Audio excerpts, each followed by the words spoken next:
예배를 드리는 그 감격이 또 얼마나 또 있으시겠어요. 저도 뵈서 너무 반갑고 너무 좋습니다. 오늘 말씀 은혜가 되었으면 좋겠습니다. 사역이라는 말은 오늘이 사역자 주일인 거 혹시 아시죠? 주보에 공지는 했는데 이게 아무래도 밴드로 하다 보니까 혹시 미처 읽지 못하신 분들은 오늘이 그날이었어? 이런 분들이 있으신데, 오늘은 사역자 주일입니다. 그래서 제가 특별히 사역자 주일에 좀 함께 나눌 말씀을 준비했는데요. 우리가 사역이라는 말은 부탁을 받아서 어떤 일을 한다는 그런 뜻입니다. 그리고 그 일을 하는 사람을 우리는 사역자라고 이렇게 말을 합니다. 통상적으로 교회에서 목사나 전도사님들을 일컬어서 사역자라는 말을 썼는데, 엄밀히 보면 교회에서 직함을 받고 수고하는 모든 성도님들을 우리는 사역자라고 또 볼 수 있습니다. 또 직함을 받지 않더라도 묵묵히 수고하고 섬기시는 모든 분들을 우리는 사역자라고 그렇게 부를 수 있는 것이죠. 그래서 다시 사는 교회는 목사와 전도사님들을 교역자라는 말로 좀 구분해서 이렇게 부릅니다. 교회에서 크고 작은 일들을 섬기는 분들은 교회가 직장이 아니기 때문에 특별한 보수를 받고 일을 하지는 않습니다. 모두가 하나님의 은혜에 감사한 마음으로 자원해서 수고하는 분들입니다. 너무 귀한 분들이고, 또 이런 분들로 인해서 교회의 복잡다단한 그런 업무와 부서들이 돌아갈 수 있다고 저는 생각이 듭니다. 또 여러 사정상 교회에서 어떤 직함을 맡아서 섬기지 못한다 하더라도 각자의 삶에서 그리스도인으로서 바르게 살기 위해서 몸부림치고 애를 쓰는 그런 삶을 보면 우리는 이 삶도 어떤 의미에서는 세상을 향한 사역자라고 우리가 볼 수가 있습니다. 하나님은 이런 분들을 통해서 하나님의 일을 이루시고 또 사람들을 살리는 일을 하십니다. 그런데 문제는 우리가 그 일을 하다가 지친다는 거예요. 안 지쳐본 분 손 들어 보십시오. 목사도 지치고 전도사님들도 지치고 우리 모든 성도님들이 지칩니다. 저도 20대 초반부터 교육 전도사가 되기까지 매년 또 대학생 신분으로 매년 몇 가지씩 교회에서 일을 맡아서 헌신해 왔지만 단 1년도, 단 한 해도 아무렇지 않게 넘어간 적이 없었습니다. 늘 지쳐가는 그런 고비의 순간들이 있었습니다. 제가 보아왔던 신실한 모든 일꾼들도 다 그랬습니다. 안 지쳐본 사람은 없습니다. 이런 헌신이 분명히 좋은 것이고 가치 있다는 걸 우리가 알면서도 우리는 왜 지칠까요? 저는 마가복음 14장 1절부터 11절까지의 말씀으로 좀 그 이유를 다시 한번 살펴보고자 합니다. 물론 모든 이유를 한 편의 설교로 나눌 수는 없습니다.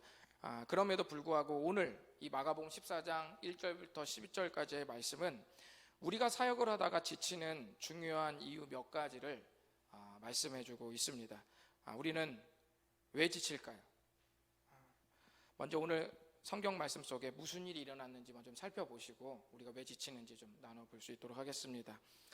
3절을 보니까 예수님은 베다니 지역의 나병 환자 시몬의 집에서 식사하고 계셨습니다. 원래 나병 환자는 정상적으로 생활할 수 없죠. 고대 이스라엘의 문화에서는 격리가 되어야 마땅합니다. 그런데도 불구하고 예수님을 집으로 초대해서 식사를 하자고 제안한 것을 보면 이 나병 환자 시몬은 과거의 이야기였던 것 같아요. 치유를 받았던 것 같습니다. 치유를 받고 자신의 집으로 예수님을 초대한 것 같습니다. 아마도 시몬은 병에도 회복된 어떤 간증, 또 그간에 회복되고 난 후에 주셨던 어떤 삶의 은혜들을 예수님과 또 초대받은 사람들과 막 나눴지 않았을까 좀 생각을 해봅니다.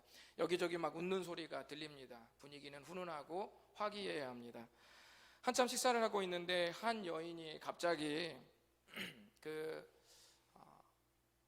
초대받은 그 훈훈한 식사 자리에 한 여인이 갑자기 들어옵니다. 그리고 성경을 보니까 순전한 나드 향유 한 병을 가지고 왔다고 되어 있습니다. 나드라는 향유는 인도 산지에서 흔치 않은 나무 뿌리와 줄기에서 채취하는 최고급 향유였습니다. 나드 식물의 서식 장소, 또 운반 과정, 또 제조 공정의 까다로운 어떤 그런 부분 때문에 대단히 고가에 거래되고 있었습니다. 본문에서는 이 향유의 추정 가격을 300데나리온이라고 했습니다. 이 가치는 성인 남성이 하루 일당을 전혀 쓰지 않고 꼬박 300일을 모아야 모을 수 있는 돈입니다. 근데 일당이 사람마다 다를 수 있죠. 저 같은 사람은 일당 3만 원, 김철기 전사님 같으면 일당 한 20만 원씩 받을 수 있는데, 우리가 통상적으로 하루에 10만 원이라고 생각을 해본다면은 300일을 꼬박 모으면 얼마가 되죠? 3천만 원이 되는 것이죠. 그런데 이 여인은 조금의 망설임도 없이 값비싼 향유병을 깨뜨립니다. 이 당시 그 나드 향유를 담는 통도 되게 비쌌거든요. 근데 그 비싼 병을 깨요. 그리고 그 안에 들어있는 더 비싼 3천만 원 상당의 향유를 그냥 예수님의 머리에 부어 버렸습니다. 순간적으로 예수님을 포함한 모든 사람들의 시선이 그 여인에게로 향해 있었습니다. 집중되었습니다. 잘은 모르겠지만 남자들만 모여있는 곳에서 이 여인은 대단한 용기가 필요했을 거예요. 이윽고 몇몇 사람들이 수군대며 반응을 쏟아내기 시작했습니다. 우리 어떤 반응을 보였을까요? 4절 좀 읽어보시겠습니다. 시작.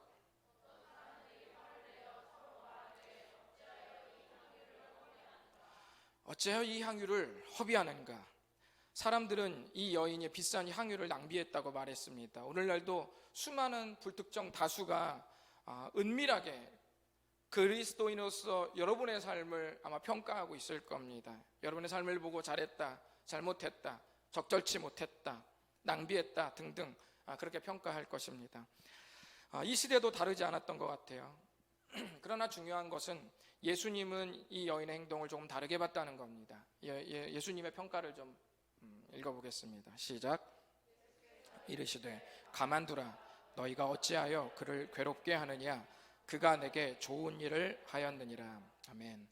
사람들의 분석과는 달리 예수님은 좋은 일을 했다고 말씀하셨습니다. 이 여인이 만들어 놓은 이 놀랍고도 당황스러운 상황을 두고 사람들의 평가와 예수님의 평가는 극명하게 엇갈렸습니다. 바로 이 엇갈리는 지점이 우리가 교회 일을 하다가 그리고 주님을 위해 살다가 지치는 지점입니다.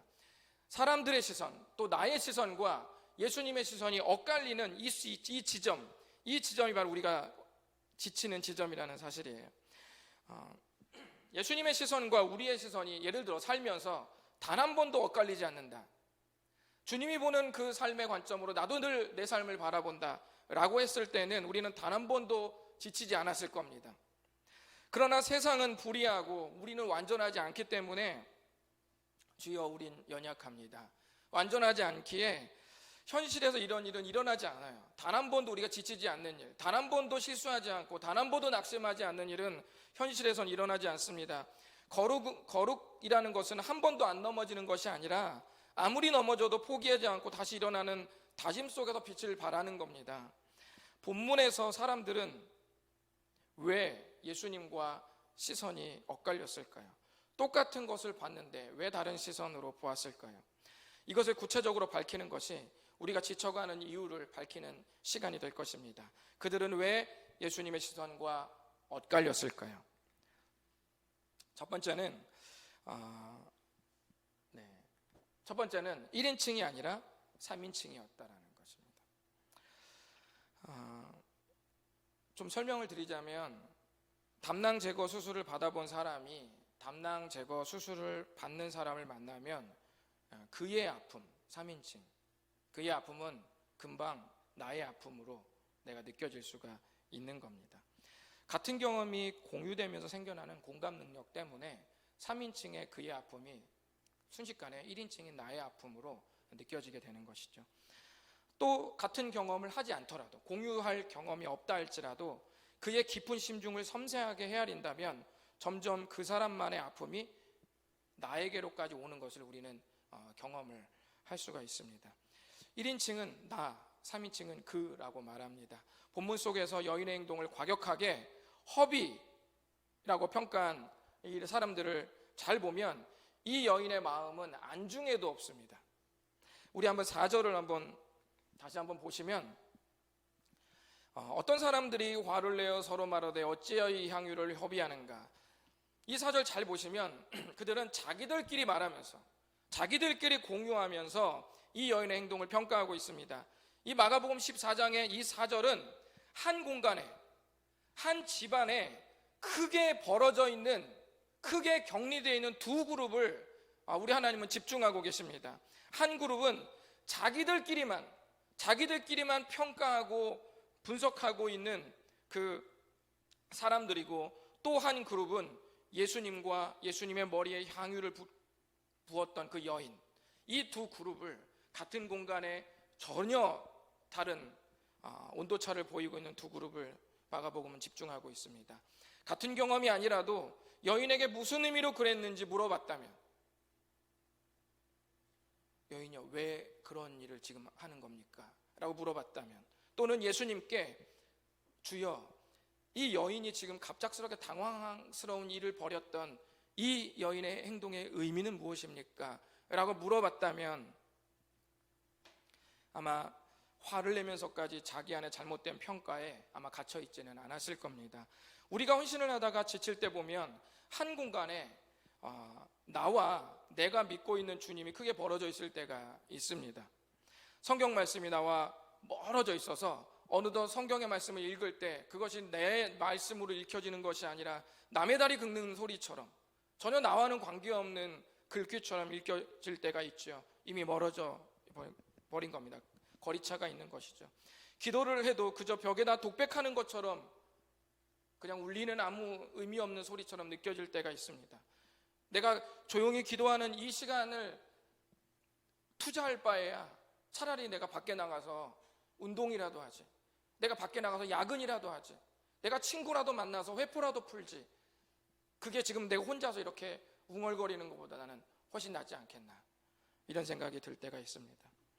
같은 공간에서 예배를 드리고 있지만 마음이 이미 다른 곳에 가 있어서 예배 드릴 때가 있습니다. 더 이상 주님의 그 저들만의 주님이지 나의 주님으로 느껴지지 않을 때가 있습니다. 저는 그것을 1인칭인 나에게서 멀어져 3인칭으로 향하는 것으로 지금 표현을 하고 있습니다. 그들은 이 여인의 행동이 그녀의 행동이었지 자기의 행동은 아니었던 거예요. 멀찍이 떨어지게 되면 여러분 잘 볼 수 없고 판단이 흐려집니다. 주님의 마음과 멀어져 버린 순간 그때부터 우리는 지치게 됩니다. 지금 내가 뭐 하고 있나 라는 생각이 들고, 내가 섬기는 교회 직분, 그리고 내가 다니는 직장, 내가 하고 있는 신앙생활의 의미가 희미해집니다. 어느덧 주님의 거리와 나의 거리가 멀어져서 이제는 내 주님이 아니라 제 주님이 되어버리는 3인칭의 신앙이 되어버릴 때 우리는 지칠 수밖에 없습니다. 두 번째로, 사람들이 예수님의 평가와 엇갈리는 이유는 신앙으로 포장된 거짓 처세 때문입니다. 여인의 행동에 분노한 사람 중에 어떤 사람이 용기 있게 나서서 공개적으로 이 여인을 책망하기 시작했습니다. 우리 5절을 한번 읽어보겠습니다. 어떤 사람이 나서서 무슨 말을 했는지 다 같이 읽어봅니다. 시작. 이 향유를 300데나리온 팔아사 가난한 사람 줄 수 있었겠도다 하며 그 여자를 책망하는지라. 아멘. 여자를 책망했다는 이 말은 적개심을 품고 고함을 질렀다는 의미입니다. 하지마! 당장 그 어리석은 행동을 멈춰! 이렇게 고함을 질렀다는 거예요. 이 사람은 누구일까요? 가난한 사람을 도울 수 있는 기회를 이 여인이 통째로 날려버려서 안타까움에 자기도 모르게 소리 지른 의협심 강한 한 사람의 외침이었을까요? 이 사람은 누구였을까요? 5절의 외침은 여러분 그럴듯한 신앙의 멘트 같지만 사실은 거짓말입니다. 그 말은 가짜예요. 요한복음을 보면 이 말을 한 사람이 예수님의 제자 중 한 명이었던 가룟 유다라고 소개하고 있습니다. 요한복음에서 유다의 안타까운 외침의 그 심리를 이렇게 기록해 놨습니다. 우리 요한복음 12장 6절 읽어보겠습니다. 시작. 가난한 자들을 생각함이 아니요 그는 도둑이라 돈꾀를 맞고 거기 넣는 것을 훔쳐가미러라. 아멘. 가룟 유다가 왜 거짓을 품고 가난한 자들을 방패막이 삼아서 그럴듯한 멘트를 날렸는지 우리는 정확히 알 수는 없습니다. 하지만 확실한 것은 그것이 거짓말이라는 사실이에요. 그것은 거짓입니다. 오늘날도 마음속 깊은 곳에 진짜 감정과 실체를 감추고 그럴듯한 거짓으로 일관하는 것은 웬만한 어른들에게는 이제 일상이 되어버렸습니다. 그런 마음가짐은 체면이라는 말로 어느덧 포장되었고 세상에서 살아남기 위한 적절한 처세 정도로 아름답게 꾸며져 있습니다. 하지만 그것은 거짓입니다. 가짜를 오래 품고 있으면 진짜가 상처를 받습니다. 여러분이 주님을 위해서 교회에 헌신한다거나 또는 거룩한 삶을 살겠다고 주님께 다짐하고 헌신한다면 그 마음은 뭐죠? 그 마음은 진짜입니다. 그런데 그 진짜 다짐의 삶을 살아내기 위해서 그럴듯하게 포장된 처세로 상대를 대한다면 그것은 가짜이기 때문에 언젠가 제대로 해보겠다는 진짜 다짐과 충돌하게 됩니다. 시간이 지나면 초심은 너덜너덜해지고 세월이 지나 상처투성이의 자신을 발견하게 될 것입니다. 저도 가짜로 설교할 수 있어요. 나도 하지 못하고 있는 것을 이미 다 이룬 척하고 거룩하게 설교할 수 있습니다. 하지만 그렇게 하면 진리의 말씀에 가짜가 들어가기 때문에 그 설교는 힘을 잃고 맙니다. 그 순간 반짝일 수 있지만 시간이 지나면 점점 그 설교는 힘을 잃어요. 신뢰를 잃어버리는 겁니다. 설교나 그리스도인의 삶이나 똑같습니다. 거짓으로 포장된 처세로 일관하면 우리는 지치게 됩니다. 헌신의 자리에서 기쁨을 거두기보다는 낙심과 상처를 거두는 부작용이 생길 수 있습니다.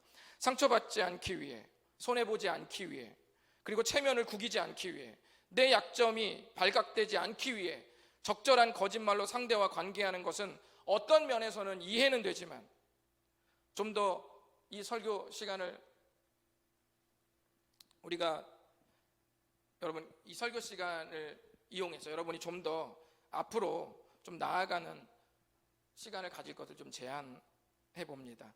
적절한 거짓말에 신경 쓰기보다는 상대를 향한 진심 어린 여러분의 마음 있잖아요. 그 마음을 아름답게 표현하는 말과 행동의 기술에 좀 더 신경을 쓰시면 어떨지 좀 제안을 해봅니다. 그 노력에 성령님의 지혜가 더해져서 여러분의 노력이 결코 헛되지 않게 할 것입니다. 일시적으로 오해할 수 있지만 여러분이 조금 그 사람을 위해서 그 사람을 사랑하는 마음으로 조금 아픈 것을 말했을 수 있어요. 그 상처가 될 수 있는 그 위험성을 감수하고 여러분이 좀 더 정말 진중한 마음을 담아서 사랑을 담아 그 말을 했을 수 있습니다. 그래서 그것 때문에 얘기했던 대로 걱정했던 대로 실제로 상대가 오해할 수도 있어요. 정말 사랑해서 한 말인데 그것이 짜증나고 그 사람을 보기 싫어할 만한, 나를 보기 싫어할 만한 오해로 상대가 받아들일 수도 있습니다. 일시적으로 그렇게 오해되는 상황이 있을 수 있지만 계속되는 관계 속에서 그 오해가 풀어지고 오히려 그 오해 뒤에 더 두터운 신뢰가 분명히 쌓여질 것입니다. 하나님이 그렇게 만들어 주실 거예요. 거짓으로 일관하는 자세는 그러한 위험성은 없지만 그러한 관계는 계속돼도 더 진실해지지 않을 겁니다. 그리고 더 두터운 신뢰도 쌓이지 않을 겁니다. 그냥 그저 그럭저럭 거기서 끝날 겁니다. 우리 모두 거짓과 거추장스러운 체면 따위 다 벗어 던지고 진실하게 주님 앞에 그리고 교회 가족들에게 나아갑시다. 적어도 우리 다사교 가족들 우리 안에서부터 우리의 껍질을 벗고 거추장스러운 우리의 체면을 벗어 던지고 진실하고 진중하게 교회 앞에 그리고 하나님 앞에 대하는 연습을 해볼 수 있기를 바랍니다. 진심은 진심으로, 신앙은 믿음으로만 결실을 맺을 수 있습니다. 거짓은 그 결실을 막는 장애가 될 뿐입니다. 저는 사람들의 평가와 예수님의 평가가 엇갈린 이유를 통해서 우리가 왜 헌신하다가 지치게 되는지에 대해서 두 가지를 좀 잠시 말씀을 드렸습니다. 첫 번째는 신앙이 1인칭이 아니라 3인칭 신앙이 될 때 우리는 지칠 수 있게 된다고 말했고, 두 번째는 신앙으로 포장된 거짓 처세가 우리를 지치게 만든다고 말씀드렸습니다. 그렇다면 우리가 지치지 않고 헌신할 수 있는 길은 무엇일까요? 그것은 예수님께서 사람들과 달리 이 여인이 한 행동을 좋은 일이라고 평가한 그 이유에서 우리는 지치지 않는 길을 발견할 수가 있습니다. 우리가 지치지 않을 수 있는 길은 예수님께서 효율보다 우리의 진심 어린 마음에 집중하고 계시다는 것을 잊지 않는 것입니다. 여러분, 이것을 잊지 않는 거예요. 이것이 우리가 지치지 않을 수 있는 아주 중요한 길 중에 하나입니다. 여러분, 우리가 왜 지칩니까? 일하다가 진척이 없으면 지칩니다. 우리 교사를 하다가 왜 지칩니까? 저놈에게 아무리 카톡을 해도, 아무리 문자를 보내도 변화가 없고 반응이 없고 여전히 싸늘한 일관된 자세로 선생님에게 대할 때 우리는 지칩니다. 일하다가 왜 지칩니까? 아무리 일해도 연봉도 오르지 않고 월급도 오르지 않고 여전히 나에 대한 대우가 똑같이 각박할 때 우리 지치지 않습니까? 변화가 없으면 지치는 겁니다. 이렇게까지 해도 아무런 결과물이 없을 때 우리는 지치고 포기하고 싶어집니다. 한마디로 효율성이 없다는 거죠. 이 뭔가 내가 에너지를 쏟으면, 뭔가 좀 일 좀 하면 변화가 있어야 되는데 변화가 일어나지 않는 거예요. 효율도 없는 거예요. 내가 이렇게까지 해야 되나? 이런 생각이 우리에게 드는 겁니다. 사람들은 언제나 효율을 따질 수밖에 없습니다. 그러나 예수님은 언제나 마음을 들여다보신다는 것을 여러분 그것을 기억하셔야 됩니다. 효율성이 극대화되어도 마음으로부터 우러난 믿음이 아니면 예수님은 우리의 삶을 우려하십니다. 여러분이 잘 나가도 그 믿음에 진심 어린 마음이 없다면 주님은 오히려 그 삶을 우려하신다는 거예요. 본문에서 여인을 비난했던 사람들의 제안처럼 여러분, 300데나리온의 향유를 만약에 정말 가룟 유다가 제안했던 것처럼 가난한 사람들한테 팔아서 그 값을 300데나리온 환원시켜서 가난한 사람들에게 다 먹여 주었다면 얼마나 많은 사람들이 먹었겠어요. 정말 우리는 가룟 유다의 말처럼 그렇게 했더라면, 실제로 가난한 사람들을 먹이고 입혔다면 그 또한 괜찮은 선행이 되었을 수도 있습니다. 작은 건 아니에요. 아니, 효율성으로 따지면 훨씬 나은 결정일지도 모릅니다. 그렇다면 3천만 원어치의 향유를 쏟아버린 여인을 향해 예수님이 우려의 시선을 보냈습니까? 아니면 최고의 칭찬을 하셨습니까? 예수님은 이 여인이 나에게 좋은 일을 했다고 말씀하시면서 역사상 위대한 평가를 남기셨습니다. 우리 7절부터 9절까지를 읽어보겠습니다. 시작. 가난한 자들은 항상 너희와 함께 있으나 아무 때라도 원하는 대로 도울 수 있거니와 나는 너희와 항상 함께 있지 아니하리라. 그는 힘을 다하여 내 몸에 향유를 부어 내 장례를 준비하였느니라. 다시 한번 9절 시작. 내가 진실로 너희에게 이르노니 온 천하에 어디서든지 복음이 전파되는 곳에는 이 여자가 행한 일도 말하여 그를 기억하리라 하시니라. 아멘. 하나님은 이 여인이 행동했던 그 순간, 그 헌신을 성경이 되게 하셨습니다. 그리고 실제로 주님이 말씀하신 그 예언대로 오늘날까지 이 말씀은 수많은 사람들의 설교자에서 오르내리는 본문의 말씀이 되었고, 이 여인은 그때마다 예수님의 복음과 함께 기억하고 기념되었습니다. 그리고 더 놀라운 사실은 예수님은 이 여인이 했던 헌신을 바로 십자가에서 자신이 죽으실 그 장례를 미리 준비한 엄청난 행동이었다고 의미를 부여하셨습니다. 이 말씀은 여러분이 7절을 조금 오해하실 수 있는데, 이 말씀은 가난한 자들을 돕는 것이 하찮다고 말씀하신 것이 아니에요. 그게 별거 아니다라고 말씀하신 것이 아닙니다. 그것이 아니라 예수님께서 죄인들을 위해 십자가를 지시는 여정에 이 여인의 드림이 엄청난 의미를 가지고 있다는 것을 이 말씀으로 말씀하신 것입니다.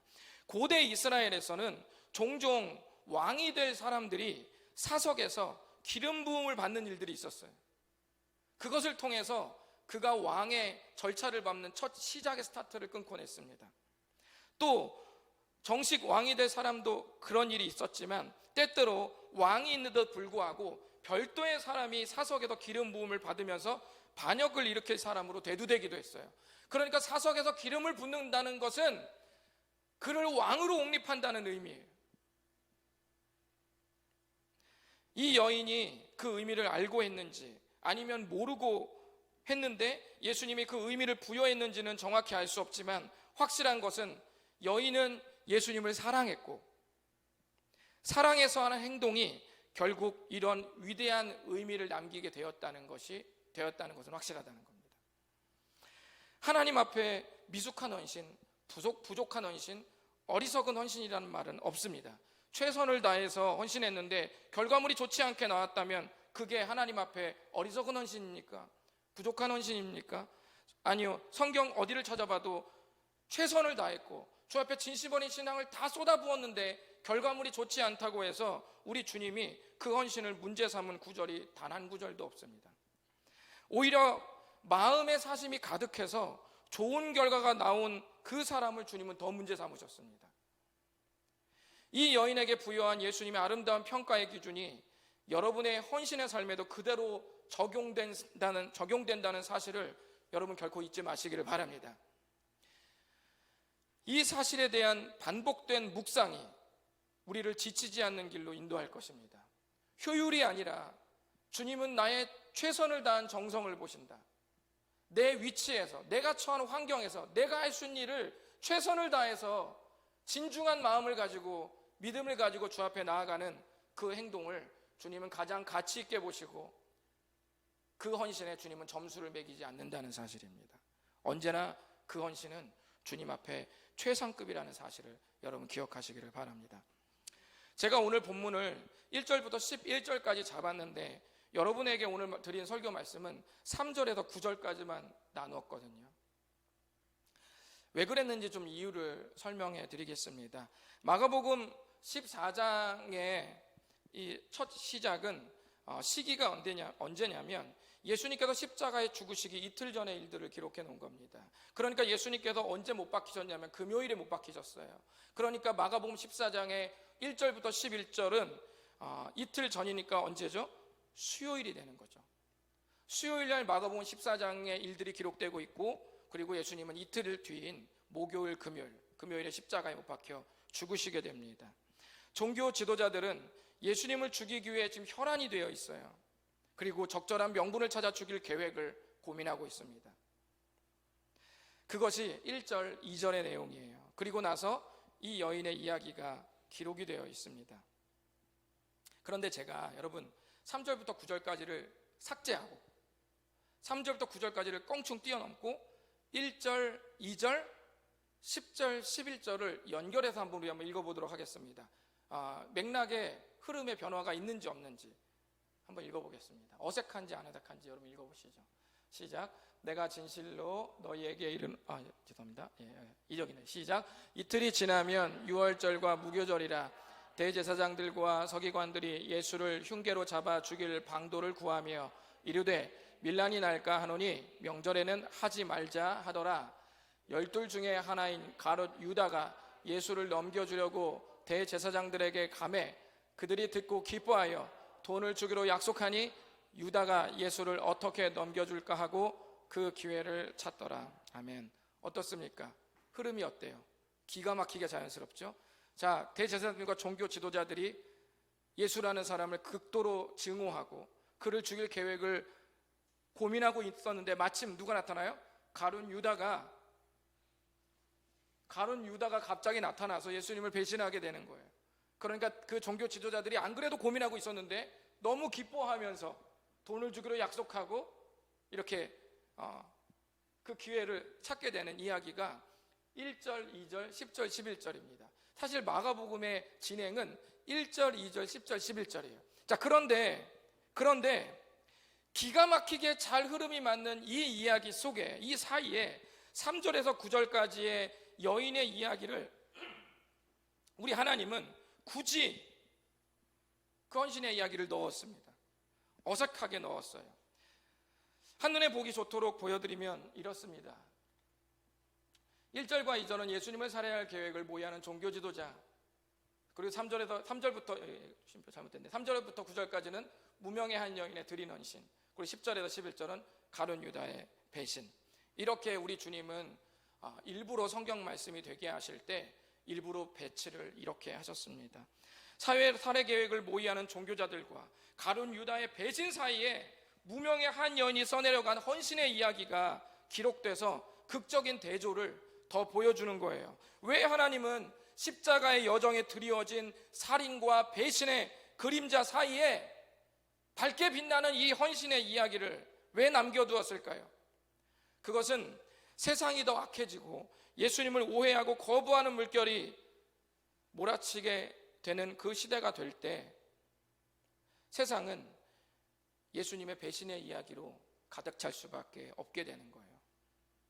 오늘날 이미 그렇게 되었습니다. 그러나 먹구름이 짙게 깔린 그 시대에도 진정한 이 여인과 같은 헌신의 이야기로 주의 빛을 드러낼 하나님의 사람을 주님은 기다리시는 거예요. 여러분이 주님을 위해 내딛는 한 걸음 한 걸음은 시대를 바꿀 위대한 변화의 나비효과 같은 역할을 할 것입니다. 그리고 여러분을 적당히 위로하려고 제가 미워하는 것이 아니라 여러분을 더 헌신을 제가 하게 만들려고 주님이 거대한 변화의 나비효과 같다고 제가 지금 말씀을 드린 것이 아니라 이것은 성경이 선포하고 있는 진리의 말씀입니다. 여러분의 작은 헌신은 결코 작지 않다는 것을 기억하셔야 됩니다. 여러분의 자리에서 여러분이 살아가기 위해 몸부림치는 그 몸부림은 결코 작지 않다는 것을 기억하셔야 됩니다. 예수님께서 2000년 전 한 여인이 그 당황스러운 일을 행하면서 쏟아부었던 그 향유의 그 사건을 해석하셨던 그 주님의 판단의 기준은 오늘날에도 유효합니다. 오늘날에도 우리를 그렇게 보고 계십니다. 그러니 여러분, 지친 마음 혹시 있으셨다면, 내가 이렇게까지 해야 되나 라는 생각이 있으셨다면 그 마음을 추스르시고 다시 한번 일어나십시오. 그 마음 변치 말고 계속 가시는 우리 모두가 될 수 있기를 바랍니다. 기도하겠습니다. 오늘 이 시간에 좀 반주에 맞춰서 기도하고 헌신하겠습니다. 우리 하나님 앞에 이 시간 나아가실 때 주님, 제가 이렇게까지 해야 됩니까? 지금 제가 살아가는 것이 너무 고단스럽습니다. 저도 좀 신앙에 타협을 보면 안 되겠습니까? 좀 변질된다 소리 들어도 저도 좀 느슨하게 좀 믿어보면 안 되겠습니까? 저도 헌신하다 좀 자리에서 내려오면 안 되겠습니까? 직장에서 너무 힘듭니다. 가정에서 너무 힘듭니다. 주님의 일을 하는데, 교회 직분을 감당하는데 아무런 의미가 없는 것 같습니다. 내가 하나 부족한 나 하나 더해진 것이 기관에, 피스에 뭐가 그렇게 도움이 되는지 저는 아직도 모르겠습니다. 저는 이제 모든 것들을 내려놓고 싶습니다. 좀 자유하고 싶습니다. 그냥 나만 생각하면서 살고 싶습니다. 혹시 이렇게 하염없이 무너앉았던 그런 마음의 상태가 있었다면 오늘 이 시간 다시금 생각하시면서 주님이 우리의 그 몸부림치는 삶을 가볍게 보고 있지 않다는 것을 기억하셨으면 좋겠습니다. 여인의 행동을 보고 십자가의 내기를 준비했다고 말씀하셨던 그 주님의 기념과 주님의 기억과 주님의 그 평가는 오늘날 우리들을 향해서도 주님께서 가장 가치 있는 헌신으로 주님께서 칭찬하시고 우리를 격려하실 것입니다. 이 사실을 잊지 마시고 힘들 때마다 이 사실을 기억하시고 이것이 진리고 이것이 사실이고 이것이 선포고 이것이 주님의 진리의 말씀이니 이 말씀에 내 마음을 두면서 힘들 때마다 주님께 기도하며 이겨내시는 우리 모두가 될 수 있게 해달라고 우리 다 같이 각자 자기의 삶을 생각해보면서 헌신하며 기도하겠습니다. 주님 감사합니다. 오늘 이 시간에 주 앞에 나아갑니다. 하나님이 우리의 주님이십니다. 예수 그리스도가 나의 영원한 구원의 주이십니다. 그분을 위해서 일하다가 우리 주님을 위해서 거룩한 삶을 살기 위해 몸부림치다가 때때로 우리가 지칩니다. 때때로 넘어집니다. 때때로 힘듭니다. 그러나 그 순간 우리가 다시 일어날 수 있다면 그 이유는 무엇이겠습니까? 주님, 그것은 바로 예수 그리스도께서 나의 효율을 보지 않으시고 너 왜 이것밖에 못했냐고 말씀하시는 것이 아니라 내가 처한 위치와 나의 처한 상황에서 내가 최선을 다해 주 앞에 나아갈 때 우리 주님은 칭찬하시며 우리 주님 우리를 격려하신다는 사실입니다. 이거 기억하시고 부족한 헌신, 어리석은 헌신, 애매한 헌신이라는 것은 없고 우리 주님이 칭찬하시는 진심으로 마음을 다한 주 앞에서의 헌신은 모두가 최상급이며 모두가 주 앞에 최고의 헌신의 칭찬을 받을 것을 기억하고 우리 모두 힘들고 어렵더라도 이 세상과 이 시대를 뚫고 헤쳐나가 하나님 앞에 온전한 마음으로 나를 드리는 그런 귀한 삶을 살 수 있는 우리가 될 수 있기를 원합니다. 주님 도와주시옵소서. 함께하여 주시옵소서.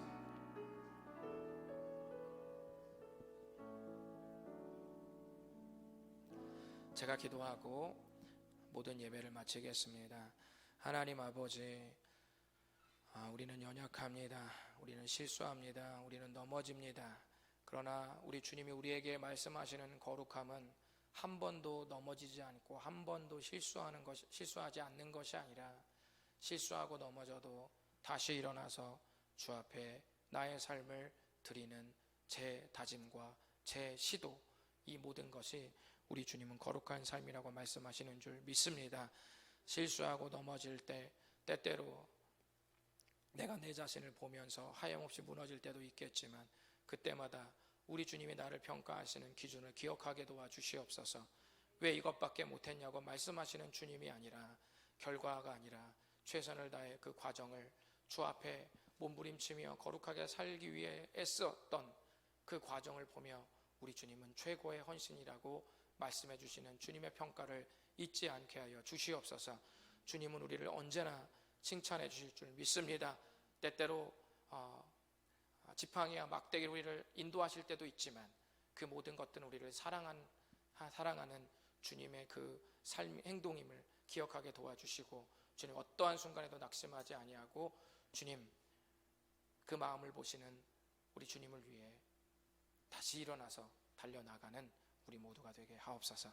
온라인으로 또 직접 주 앞에 드린 아름다운 물질과 드림을 주님 받아주시고, 어려운 와중에서도 아낌없이 드리는 손길 주님 끊이지 않게 하시고, 그 물줄기와 축복과 건강과 그 물질의 모든 은혜의 물줄기들이 우리 각각 하나님 앞에 드린 모든 그 성도의 삶과 가족들에게로 거침없이 흘러들어가도록 축복해 주시옵소서. 지금은 우리 주 예수 그리스도의 은혜와 하나님의 아버지의 놀라운 사랑과 성령님의 교통하심이 지칠 때가 많이 있지만, 넘어질 때가 많이 있지만, 그럼에도 불구하고 휴일보다 나의 진심 어린 마음을 보시는 그 예수님을 생각하며 다시 일어나서 달려나가겠다고 헌신한, 오늘 예배 말씀에 헌신한 우리 다사교 가족들의 모든 사람들에게와 또 전세계 그리스도인들 위해 지금으로부터 영원토록 함께 하시기를 예수님의 이름으로 축복하며 기도드리옵나이다.